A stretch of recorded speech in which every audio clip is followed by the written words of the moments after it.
continúa en estado grave la adolescente de 15 años que fue obligada a consumir soda cáustica por sus tutores. Ahora los médicos reportan que sufrió una sobreinfección pulmonar. La joven de 15 años había ingresado al hospital de traumas con lesiones en el tracto digestivo en enero pasado.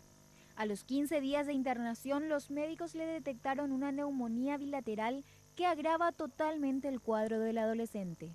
A los 15 días de internación surgió otro problema grave que es el que está poniendo en vilo la situación de ella.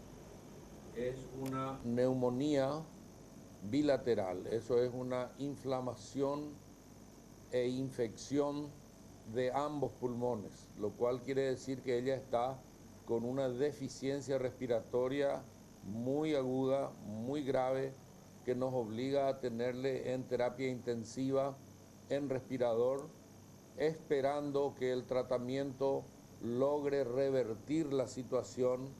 Los médicos indican que tanto la infección como la inflamación son ahora los puntos más graves que afectan a la salud de la joven. Desde el punto de vista de la parte pulmonar está delicada. El pronóstico es bastante reservado de ese lado, ¿verdad?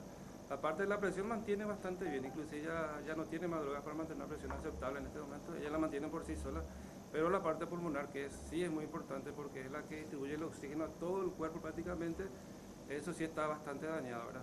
Si bien no se puede determinar cuánto tiempo más la joven seguirá en terapia intensiva, los médicos indican que será hasta que se restablezca la función respiratoria. Los tutores de la joven, principales sospechosos de haberlo obligado a ingerir la soda cáustica, siguen prófugos.